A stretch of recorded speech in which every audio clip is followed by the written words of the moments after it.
Hey class, I am going to give a little bit of an overview for how to do some of the Unit 4 assignment questions. So I'm going to try a different format, kind of the same as what I've been doing, but instead of drawing on a little piece of paper, I've put it into a PowerPoint to see if I can draw on it better that way. So let's see, let me share my screen here. So I've posted here we go. Okay. I've posted the unit questions in Canvas. I think I sent them in the announcement, and then I for sure have them in the Unit 4 assignment tab where you can grab the questions from. Just a note, please make it really clear what your answer is. It's taking me forever and a day to grade your homeworks, and I'm sorry about that. But it's really difficult to figure out where everyone's answers are because I don't want to give someone um, no credit when they did get the right answer. It's just difficult for me to find it in some of your papers. So you write it however you need to, but when it's time for the answers, if you could highlight it or box it or something that's really clear to me, like this is the answer to 1A, 1B, 1C, whatever, that would be helpful to me and would also help you get your work back quicker. So for the first question, it's only 4 questions. So you're like, easy, 4 questions. And remember, we're talking about the distribution of the sample means, right? These means that we pulled out of the population. And we talked about standard error, and that was really, really important. And hopefully, when you read the textbooks chapter on standard error, on Unit 4. It makes a lot of sense and the distributions. And then my lecture video hopefully helps it make a little bit of sense too. But you know what makes it make even more sense? Doing it. So let's get to question 1. Suppose you have a collection of scores that's normally distributed with a mu of 50 and a standard deviation of 18. Suppose we drew samples of size n equals 36. So what do I need to do first? How do I figure out what proportion of these samples will have means greater than 53? So I know that the mean of this normally distributed population is 50, and I'm pulling out 36 samples. So will the mean of my 36 samples be greater than 53? If so, what proportion of them? What should we do first? Think about it. Well, we want to compute a z-score, right? Because that's how we can compare these things. We got to make everything a z-score. But we can't just jump right into the z-score formula because it's based on a particular distribution. Well, this one's based on a distribution of sample means. That means there's standard error in there, right? This whole concept we've been talking about this week. So the distribution has to be equal to standard error. Remember on that modeling webpage, and we kept pulling out samples, and as we pulled out samples, the bell curves kind of got more squished together, and the mean stayed the same, but that standard distribution changed, and we're like, oh, it changed by this random number. But that random number was exactly the standard error formula. So that's also true for this situation. So we need to figure out what the standard error is first, and then we could find our z-score. So hopefully you wrote this down from the lecture, but we have standard error is equal to sigma over the square root of n. So what do we have? Sigma's up here, right? It's given to us. It's 18.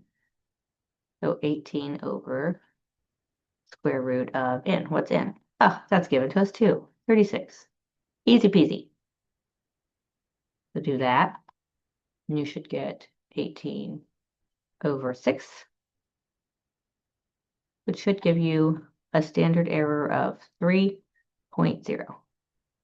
So now that I know what my standard error is, now I can compute my z-score. So if you go back a few lectures, we'll get our z-score formula, and that was equal to x bar minus n divided by standard error. So what are these numbers? Well, x bar is, for A, like it's 53, because that's kind of what we're solving for, right? That's what we're trying to figure out, what proportion would have means greater than 53. So we're trying to figure out greater than 53. So that'll be x bar for this example. 53 minus n, oh, same n. Where's n? 36, it's up here.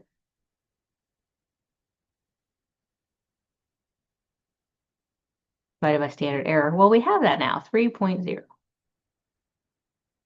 So now we put those in, or just 3. I guess you don't have to do that. I guess I do.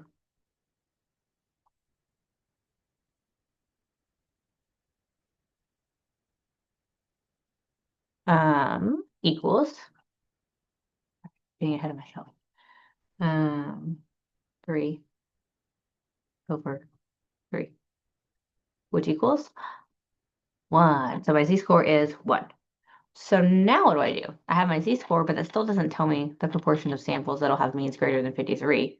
Really, my answer isn't 1. That's weird. So how do I figure that out? Well, remember that app that we used? Let me share to that page. Screen sharing. This big, baby. Let's see. Okay, so here's our app here.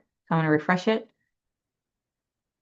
Let me put up the QR code so that you could scan that to get to this. Let's see.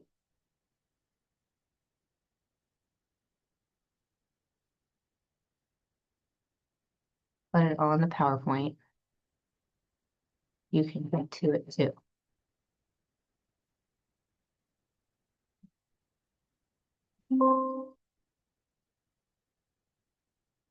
Okay, I can't do it in the middle of this one.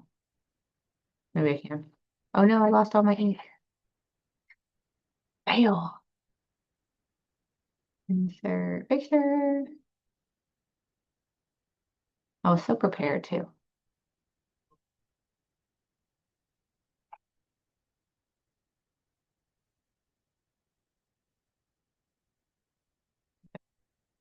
Okay. Once again, let me share here. Okay. This takes us to the app.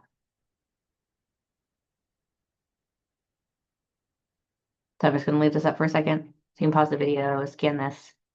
Okay, assuming you've done that, now let's go over to the app. Okay, so I'm going to leave this at normal. I'm not going to mess with these things. This means standard deviation. And let's see, should it be upper, lower, both, or middle? Well, the question says, what proportion of the samples will have means greater than 53? So if I'm looking at greater than, it looks like it's going up this way. So it looks like it should be the upper tail. And then what's my score? Well, it was 1. So when I put in 1 and I press enter, P equals 0.159. What does that mean? Or 15%, 15.9%. Well, let's go back over here to our PowerPoint.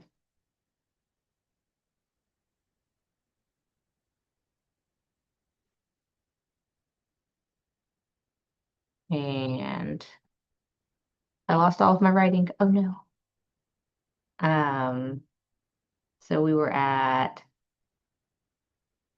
our standard error. I'm not going to rewrite everything. Just go back. Was 3. And our z-score was 1. So now the answer to this third part, or the real part of A, is P over, and this is how I would like you to write it for each of your answers. Probability that X bar was greater than 53 was equal to 0.159 point, or 15.9%. So those are the answers I'm going to want to see. I'm going to want to see your work for standard error, your work for your z-score, and then this is the actual answer to 1A. P, the probability that my X, my 36, was greater than the mean of my 36 samples was greater than 53 is about 15.9%. Oh, interesting. Well, so what about for number 2? Or for B, for number 1? What proportion of the samples will have means less than 44? So we're going to do the same thing. You're going to have to compute standard error. And then you'll be surprised to see a standard error the same. Would it stay the same? Let's see. So if standard error is, okay, you see, sigma over the square root of n. For B, did sigma change? Nope, that's still 18. Did square root of, did n change? Nope, we're still looking at the sample size of 36. So standard error should be the same for B, right? Does that make sense? Then I'll compute my z-score for 44 instead of 453. And then my answer will be the same, right? Except will be P x bar, and should it be greater than or less than 44 equals, and we'll put it in that app. So do that for B. And then C, let's see, what's the probability that the sample will have a mean between 49 and 51? That seems kind of tricky. Let's do that one together.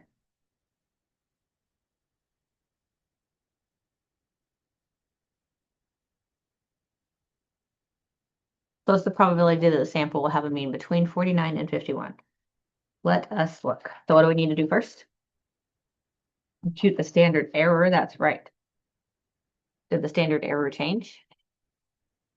Mu didn't change and n didn't change. So my standard error should still be 3. And then what about my z-score? So we're going to call this z-score 1, and that'll be for 49. And then we'll do z-score 2 for 51. So let's do my z-score for the first one, right? So z-score, z equals x bar minus mu over standard error. So x bar for this one is 49. That's right. 49 minus mu, and mu stayed at 50 over standard error, which stayed at 3. You're going to compute that. 49 minus 50 is negative 1 over 3. Make sure you pay attention to your negative and your positive signs, or the idea of a positive sign. But that'll be really important. And if you get a weird answer or wrong answer, it might be because you didn't pay attention to where something was a negative.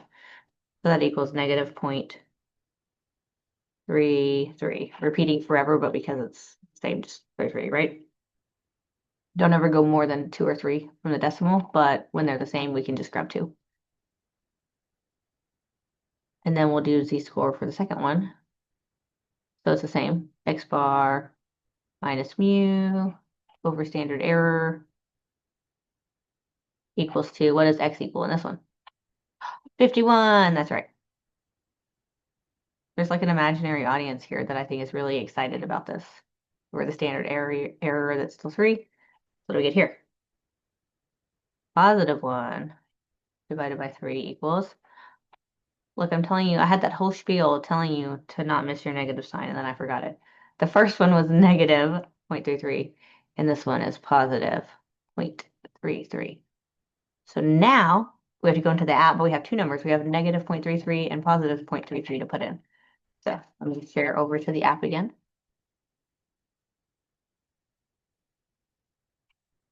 Okay, still a normal distribution. Not touching this stuff. Don't need upper, and maybe we use lower on the last one. Do we need both or middle? We're not looking at if it's above something or below something, right? We're asking what's the probability that it's between something. So between, waiting to my computer, between is here, right? We're saying between some number over here and between some number over here, which means it's the middle. Middle. So our first number was negative 0.33, and our second number was positive 0.33, which gave us a p equal to 0.259. So let's write that out in our answer. And if you are confused as to why we're not doing anything with this section here, this mean and the standard deviation, because in the first time when we played with it, we had to mess with those numbers, that's because we were working with raw scores. We're not working with raw scores for these problems, we're working with z-scores. Z-scores are standard, so these things are standard. The mean and the deviation is standard, right? A z-score distribution is, the mean is always 0, and the standard deviation is always 1. So that's the reason that we didn't touch these things for these questions. Because we're not messing with raw scores, we are messing with z-scores, computing z-scores. Hopefully that makes sense. So now let's plug that in over here.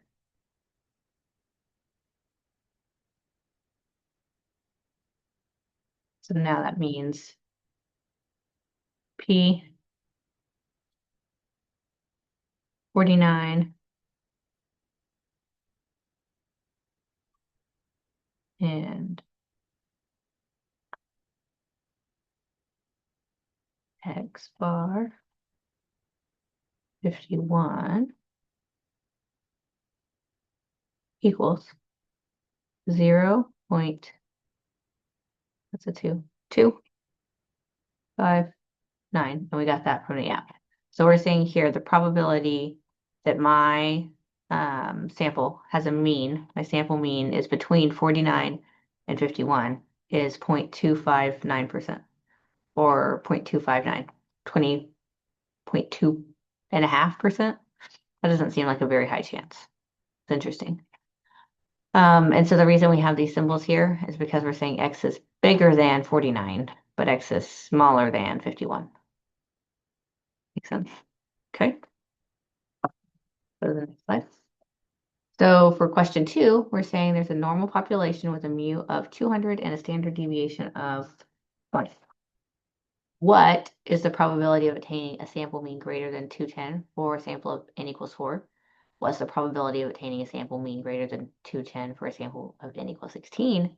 And for a sample of n equals 25, what's the probability that the same mean will be within 5 points of the population mean? Well, good questions. So for this first one, we're going to do the standard error, right? You want to do the standard error, so then you can do z-score. And then for this one, for B, same thing, right? Standard error and then z-scores. But you'll notice that for this first one, the n is 4, and for the second one, the n is 16. So does that mean the standard error is the same for both of these? Hopefully you said no. You're going to need to compute it for both of them because the n's are different. So I trust you can do those by following our first example. Well, let's look at C. That's a little tricky, right? N equals 25 scores. What's the probability the sample mean will be within 5 points of the population mean? My population mean is 200. How would we figure that out? Well, first things first, we would still do standard error. So let's compute standard error together. Sigma divided by square root of n. So you have n here, for this is, so I'm doing C here. Standard error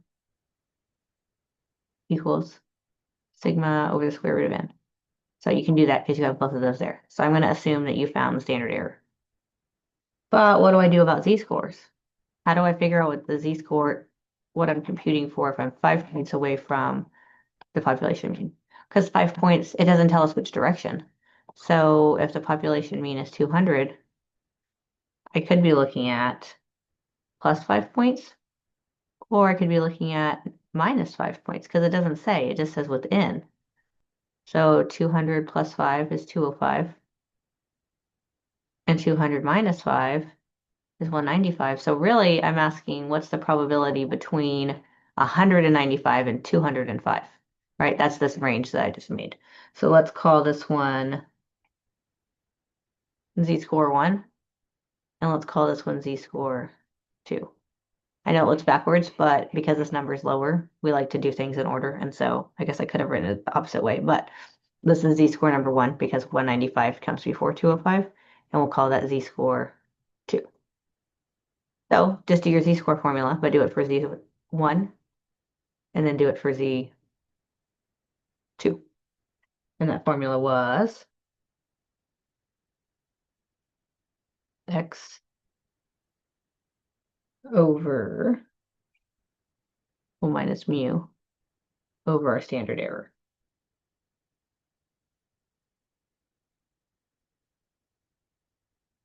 And then x minus mu over standard error.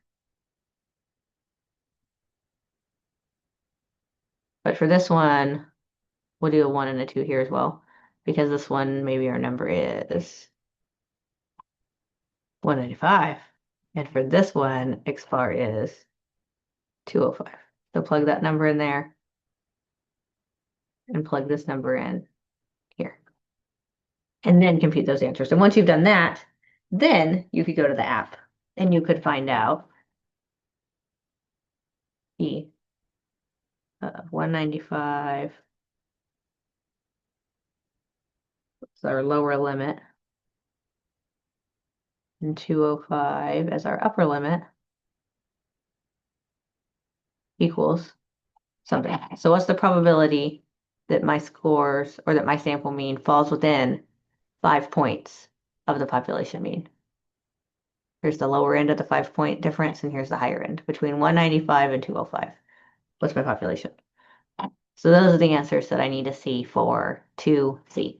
Standard error, two different z-scores, and then the probability. Okay, let's look at the next question. Number 3, the population of IQ scores forms a normal distribution with a mean of 100 and a standard deviation of 15. What's the probability of obtaining a sample mean greater than 97? Well, we've already done that before. You can do that, right? We're trying to figure out if we can find a greater than 97 with n equals 9 and n equals 2. So what's that going to affect? Your standard error? That's right. So you should get two different answers, one for A and one for B. And I think you can do that if you pause the video and rewind and look at our formulas, right? But find your standard error, find your z-score, put it in the calculator or the app. I'm using the word calculator and app interchangeably, but know that I mean that Shiny Apps website where we put in the probability. Okay, great job.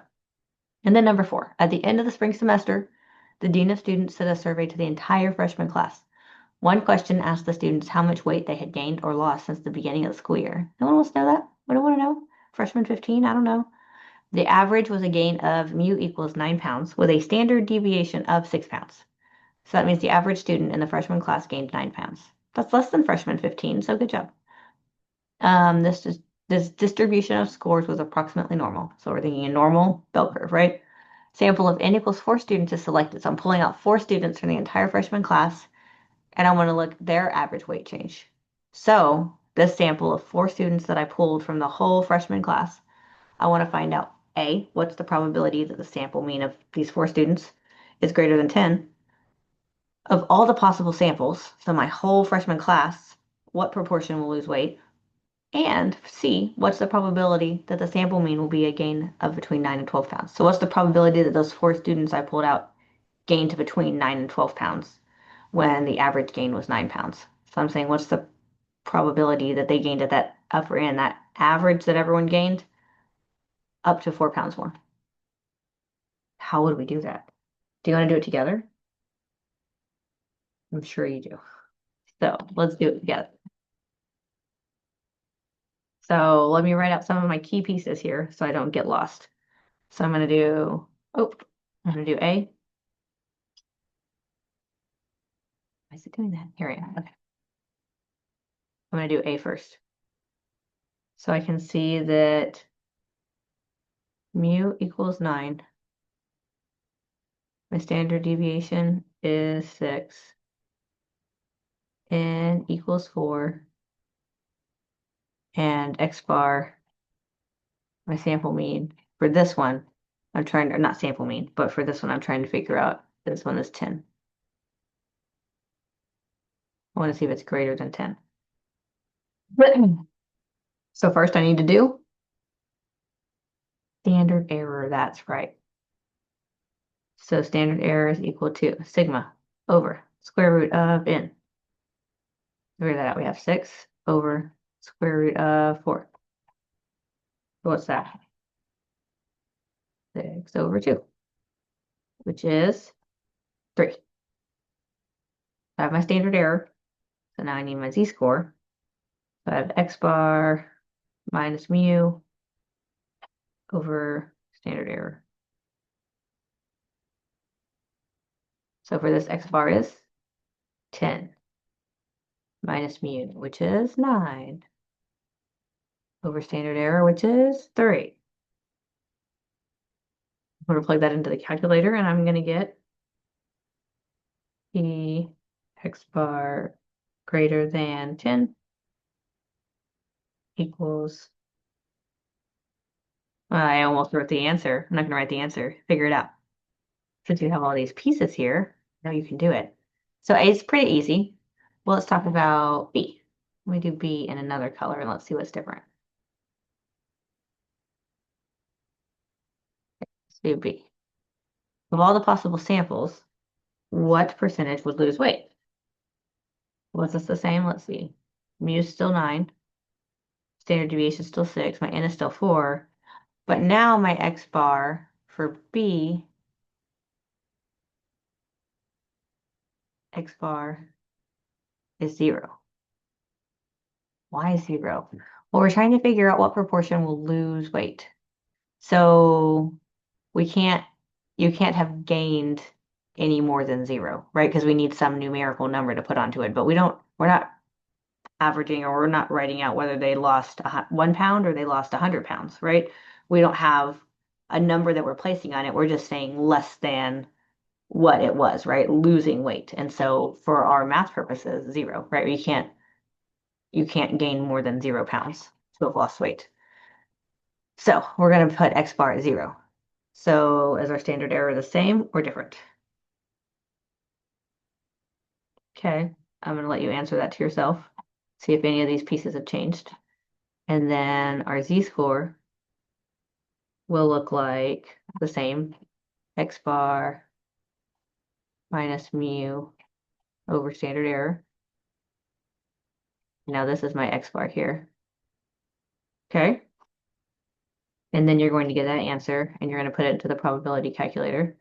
And it's going to say something and you're going to say P X bar smaller than 0 equals something.